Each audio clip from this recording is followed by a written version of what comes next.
Hello guys, welcome to my channel. तो आज के बेंगालोर ट्रैवल 5th ব্লগ। তো আমি ঘুম থেকে উঠে একটু গায়ে আলিশিটা ছাড়াচ্ছিলাম। তো যাই হোক, ছাড়াতে ছাড়াতে উঠে বসে পড়লাম। আর বাইরের ওয়েদারটা আজকে খুব ভালো ছিল। ওয়েদারটা দেখে আমার মুডটা একদম ফ্রেশ হয়ে গেল। ঘুম থেকে উঠে ফটাফট রেডি হয়ে চলে এসেছিলাম আমরা ডক্টরের কাছে। আর বসে বসে ভাবছিলাম যে ওয়েট করতে লাগে, এটা একদম ভাল লাগে না। কারণ আমরা দেখো কষ্ট করে যাই ডক্টরকে দেখাতে, আর ডক্টরকে আমরা টাকা দিয়ে দেখাবো, তাও নাকি আমাদেরকে ওয়েট করতে হবে। এটা কেমন বিচার ভগবানে বুঝতে পারে না। যাই হোক, সবাইকে ওয়েট করতে লাগে, তো আমাকে ওয়েট করতেই হবে। আর ওয়েট করতে করতে আমি একটু কফি খেয়ে নিলাম। আজকের মতন আমাদের ডক্টর দেখানো হয়ে গিয়েছিল। তো ডক্টর দেখানোর পরে যেহেতু আমরা বাড়ির থেকে ডক্টর দেখাতে লাগবে তাড়াতাড়ি করে, তো কিছু খেয়ে আসি না। তো ডক্টর দেখানোর পরে আমরা কিছু খেয়ে নিই। তো এদিকে দেখতে পাচ্ছ মা, দিদি, জিজু সবাই মিলে খাওয়া দাওয়া করে একটু বসে রেস্ট করছিলাম। আর এদিকে আমার পাপা পুকুর পুকুর করেই যাচ্ছে।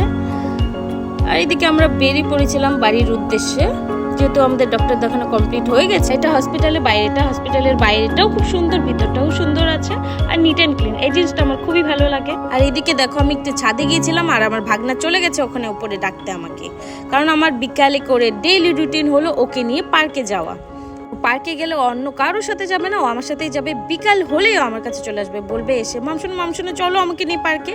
এইদিকে দেখো আমরা পার্কে চলে এসেছি। তো পার্কে আসতে না আসতেই ওনার খেলা স্টার্ট হয়ে গেছে। আর ও খুব খুশি হয় অ্যাকচুয়ালি পার্কে আসতে। অ্যাকচুয়ালি ও না, যে কোনো বাচ্চাই পার্কে যেতে খুব খুশি হয়। আর এইদিকে দেখো আমার পাপা আমার হাত ধরে ধরে দোলনা ঝুলছে। আর বাচ্চাদের মুখের এই হাসিটা সত্যি বলতে খুব ভালো লাগে। তার জন্য যদি একটু কষ্টও করতে হয়, কোনো ব্যাপার হয় না, যে কষ্ট করাই যায়। কারণ কষ্ট করার পরে বাচ্চাদের মুখের যে হাসিটা, সেটা দেখে মনটা ভরে যায়। আর এইদিকে ব্যাঙ্গালোরে জানো তো, বাচ্চাদের পার্ক থেকে শুরু করে বড়দের জিমও আছে, যেটা একদম ফ্রি। তো বড়রাও সবাই জিম করতে পারে ফ্রিতে। আমরাও গিয়ে করেছিলাম। এইদিকে আমার দিদি জিম করছে, এদিকে দেখতে পাচ্ছ।